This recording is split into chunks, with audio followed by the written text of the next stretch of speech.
जय हिंद साथियों, the freedom में आपका स्वागत है। मैं सुधीर। साथियों, भगत सिंह का मुकदमा श्रृंखला को हम लोग आगे बढ़ा रहे हैं। पिछले वीडियो में हम लोगों ने देखा था कि एक क्रांतिकारियों का गद्दार साथी ललित कुमार मुखर्जी ने किस तरह से गवाही दी है ट्रिब्यूनल के समक्ष। 30 मई 1930 को उसकी गवाही खत्म हुई थी और उसी दिन अगले गवाह यानी गवाह संख्या 7 की गवाही शुरू हो गई थी।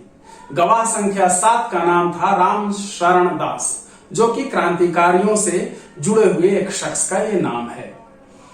अब जैसे ही गवाही शुरू हुई, आप देखिए सबसे पहले परिचय वगैरह है। आप ये भी याद कर लीजिए कि इस समय अदालत में क्रांतिकारियों की तरफ से कोई नहीं है, न तो कोई क्रांतिकारी वहां पर मौजूद है और ना ही उनकी तरफ से कोई वकील।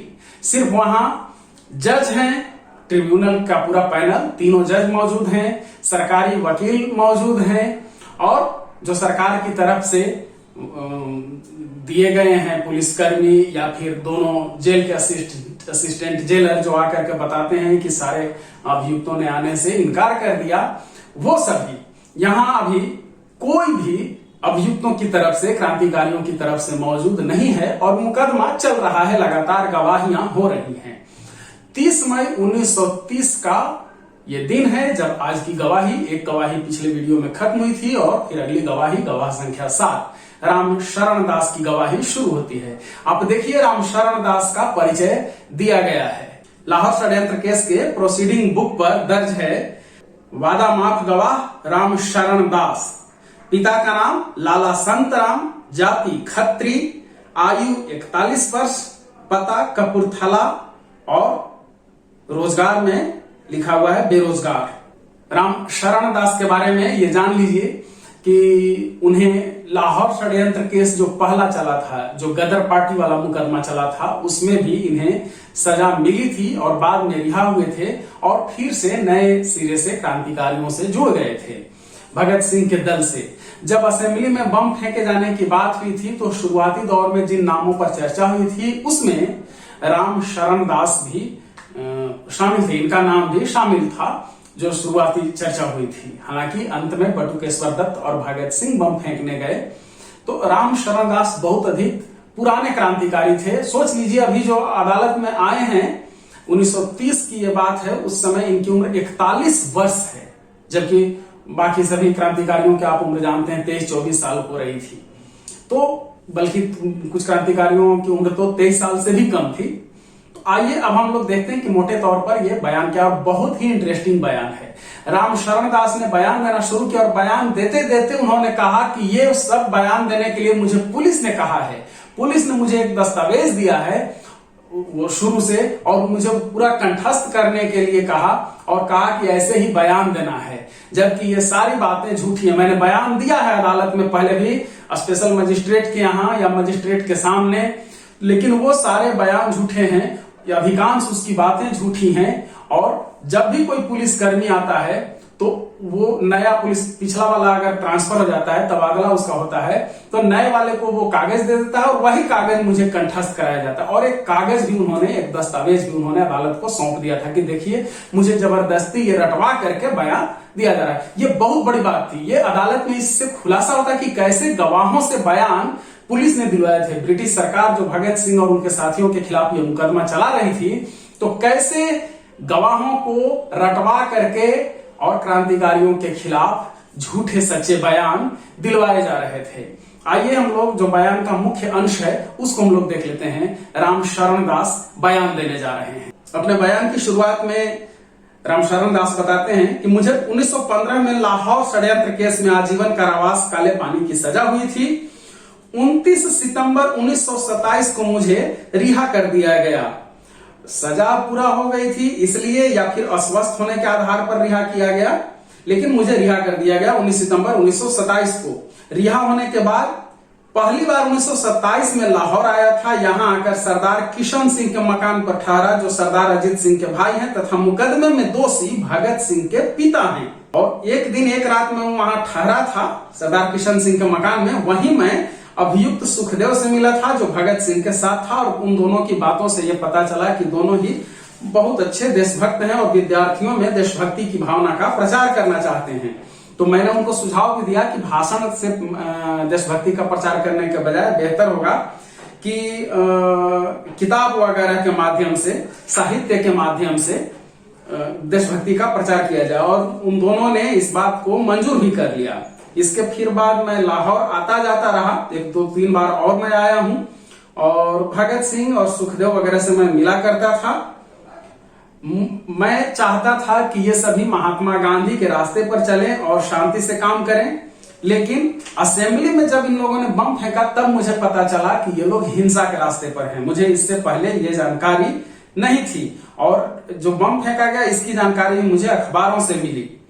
अक्टूबर 1928 में अमृतसर गया तो संजोग से अभियुक्त सुखदेव से मिला, और वह जालियांवाला बाग ले गया। वहां उसने मुझसे पैसे मांगे और कहा कि जरूरत है पार्टी को, संगठन को। मैंने कहा कि मेरे पास नहीं है, तो उसने कहा कि कर्जा कहीं से इंतजाम करके और दीजिए, सूद पर पैसा लेकर के दीजिए, कहीं से इंतजाम कीजिए। मैंने कहा कि मैं कोशिश करूंगा, और वहां से फिर मैं कपूरथला चला गया जहां के रहने वाले थे, और वहां मैंने पंडित दुर्गादास से 100 रुपए कर्जा लिया और एक नोट लिख दिया, जो कर्जा वगैरह का एक बनता है कागज, उस तरह का एक बना दिया। 8 महीने पहले मैंने उसका कर्जा चुका दिया था, और दस्तावेज जो अदालत में मौजूद है, एग्जिबिट PEQ, वह कागज है जिस पर मैंने दुर्गादास को लिखकर दिया था। फिर सुखदेव से मैं मिला और उसको कहा कि 100 रुपए हमको मिला था, लेकिन अपनी जरूरत पर खर्च कर दिया, और फिर कपूरथला मैं चला गया।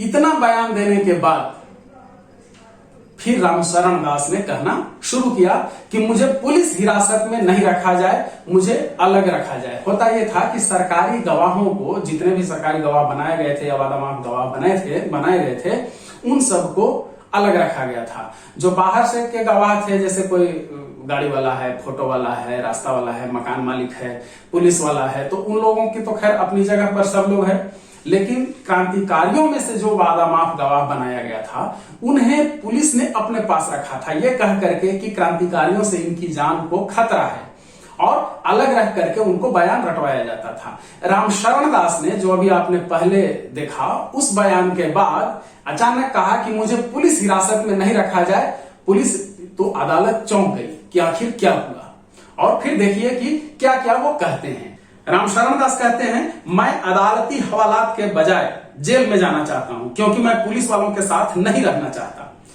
यह दस्तावेज मुझे पुलिस ने दिया है कि मैं इसको जबानी याद कर लूं। यह बयान 1 साल से पुलिस अधिकारी के पास था, जो मेरे ऊपर नियुक्त रहा है, और वह कभी कभी मुझे इसे दिखाया करता था। जिस समय कोई पुलिस अधिकारी बदलता था, तो वह अपने इस बयान को अपने उत्तराधिकारी को सौंप दिया करता था।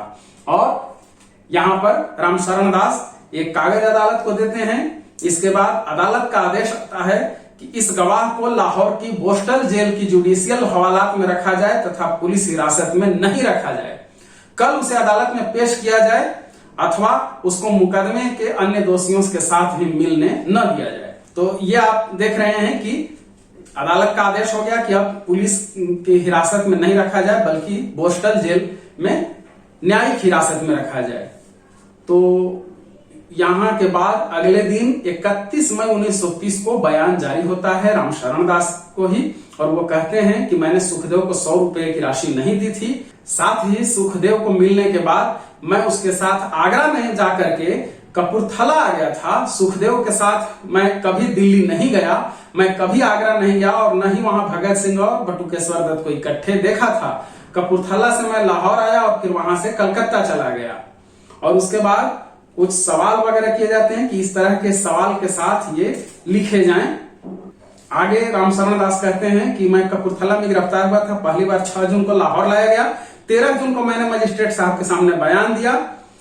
यहां भी एक इंटरेस्टिंग चीज वो कहते हैं कि मैंने जो बयान पर हस्ताक्षर किया था 13 जून को, लेकिन वास्तव में वह हस्ताक्षर उसके 3-4 दिन बाद हमसे लिया गया था, लेकिन डेट डलवा दिया गया था 13 जून का है।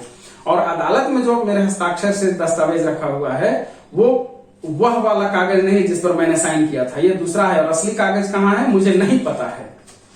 यह भी वह कहते हैं कि इस जो दस्तावेज था, जो मेरा बयान वाला, उससे यह जो कागज है भिन्न है, उसका हिस्सा काट छांट दिया है, और बहुत सारी झूठी बातें, फालतू बातें इसमें डाल दी गई है। इसमें झूठी बातों में एक ये है कि मेरा शिव वर्मा को जालियांवाला बाग में मिलना, वहां यूपी के 2 व्यक्तियों को देखना, मदर पुस्तक का वहां देखना, मेरा दिल्ली और आगरा जाना और वहां मेरी भगत सिंह से वार्तालाप का विस्तार, ये सब झूठी बातें डाली हुई हैं मेरे बयान में।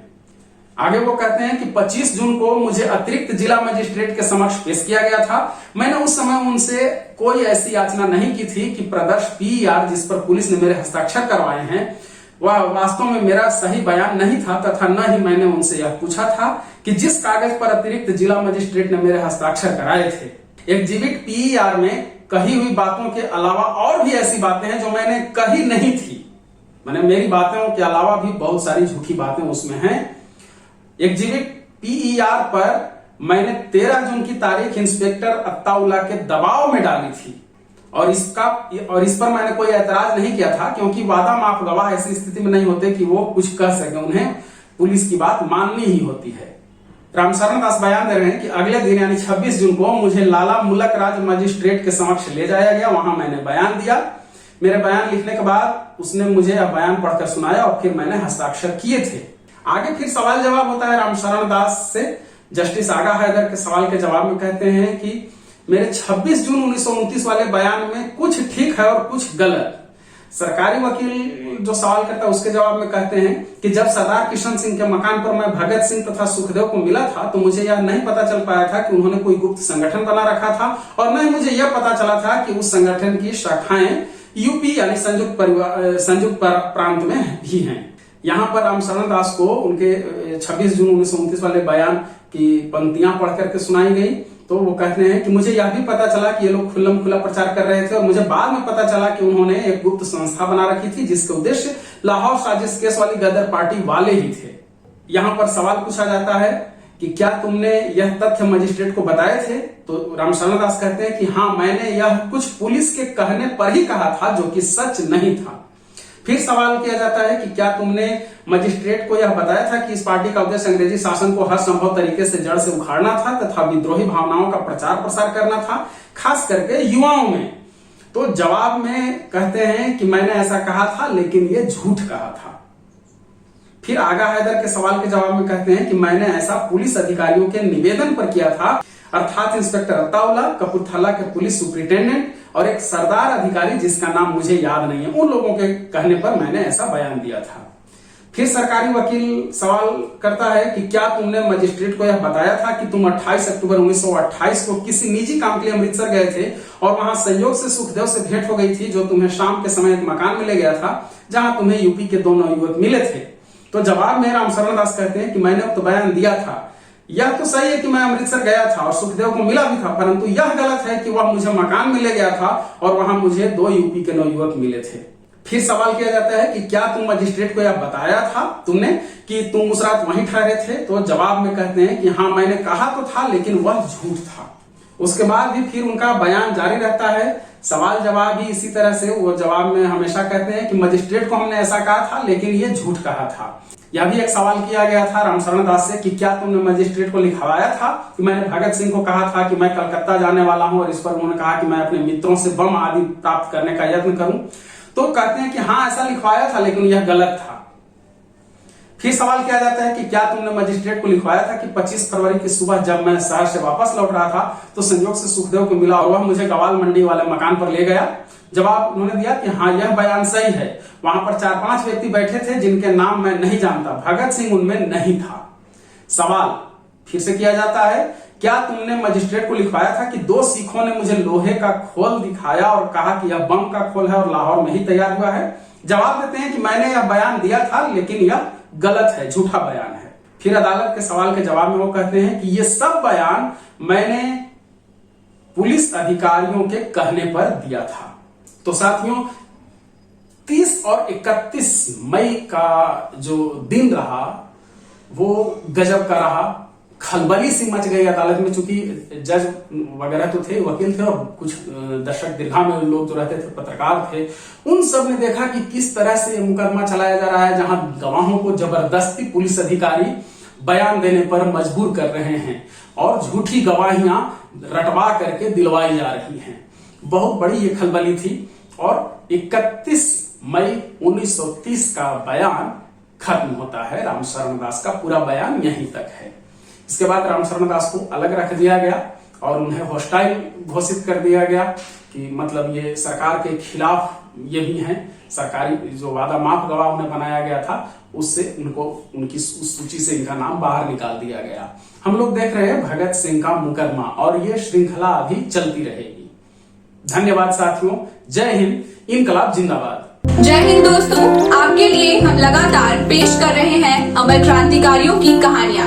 इस अभियान को जारी रखने में द फ्रीडम को आपकी मदद चाहिए। अगर आप आर्थिक रूप से सक्षम हैं, तो कृपया इस अभियान को जारी रखने के लिए मदद करें। द फ्रीडम आपका आभारी रहेगा।